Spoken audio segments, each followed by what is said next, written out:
All India mobile retail association Vapi दमन द्वारा तीसरे रक्तदान शिविर का हुआ आयोजन।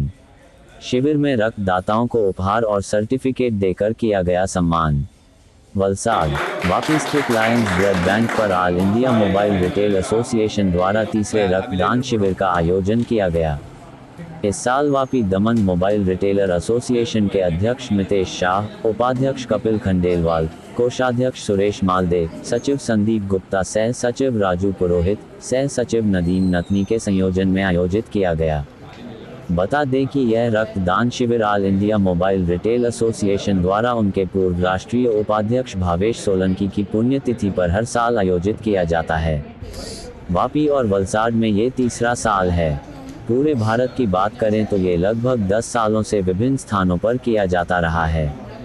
इस रक्तदान शिविर में रक्तदाताओं को उपहार और सर्टिफिकेट देकर प्रोत्साहित किया गया। रक्तदान शिविर में 88 यूनिट ब्लड इकट्ठा किया गया।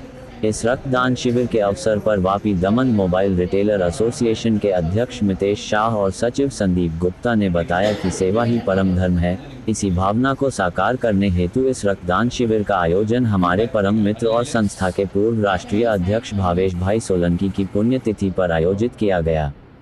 समय समय पर संस्था द्वारा अनेक तरह के सेवा उपक्रम किए जाते हैं। भविष्य में भी संस्था के द्वारा विविध समाज उपयोगी कार्य करने की रूपरेखा तैयार है। મિતેશભાઈ શાહ, क्या इवेंट किया है? હું વાપી દમણ મોબાઈલ એસોસિએશનનો વાઇસ પ્રેસિડેન્ટ છું. અને આજે જે બ્લડ ડોનેશન રાખ્યું છે કયા હેતુથી રાખ્યું? અમે અમારા ઓલ ઇન્ડિયા મોબાઈલ એસોસિએશનના પ્રેસિડેન્ટ ભાવેશભાઈની યાદમાં અમે બ્લડ ડોનેશન કેમ્પ રાખ્યો છે. આ બ્લડ ડોનેશન તમે પહેલી વાર રાખ્યું છે કે પહેલા બી રાખ્યું? નહીં, અમે દર વર્ષે આ બ્લડ ડોનેશન કેમ્પ કરીએ છીએ. અને આ અમે ખાલી વાપી નહીં પણ અમે આખા ઇન્ડિયામાં કરીએ છીએ. અને દર વર્ષે ઓછામાં ઓછી અમે 15 થી 20 હજાર બોટલ ભેગી કરીએ છીએ. આ બ્લડ ડોનેશન કેમ્પમાં તમારા અહીંયા વાપી વલસાડની દમણથી કેટલા લોકોએ ભાગ લીધો હતો? આ બ્લડ ડોનેશન કેમ્પમાં અમે વાપી અને દમણ એસોસિએશન મળીને કરી રહ્યા છે. અને અહીંયા ટોટલ 100ની આજુબાજુ લોકોએ ભાગ લીધો છે. એમાં ખાસ કરીને અમારે 4 સ્ટારની ટીમે સૌથી વધારે ભાગ ભજવ્યો છે. એમાં કેટલા યુનિટ બ્લડ કલેક્ટ કરવામાં આવ્યા છે? અત્યાર સુધીમાં 70 થી 80 યુનિટ થઈ ગયું છે અને હજી ચાલુ જ છે. એટલે અમારો ટાર્ગેટ 100 બોટલનો છે કરીને. જે ડોનર્સ એમને બ્લડ ડોનેટ કર્યું એમને આપણા તરફથી શું પ્રોત્સાહન આપવામાં આવ્યું? અમે ડોનેશન કર્યું લોકોને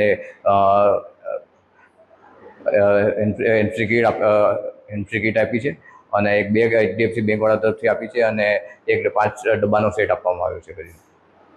આવનારા સમયમાં ઓર્ગેનાઇઝેશન બીજી સમાજ સેવાની કઈ પ્રવૃત્તિઓ કરવા જવાની છે એની કઈ માહિતી આપશો? આવનારા એસોસિએશનમાં આ વર્ષમાં અમે ઘણી બધી અમે આશ્રમમાં જઈએ છીએ કે એવી રીતના અલગ અલગ જગ્યાએ જ્યાં કોઈ સંસ્થાની જરૂર હોય તે હિસાબે અમે કરીએ છીએ કરીને.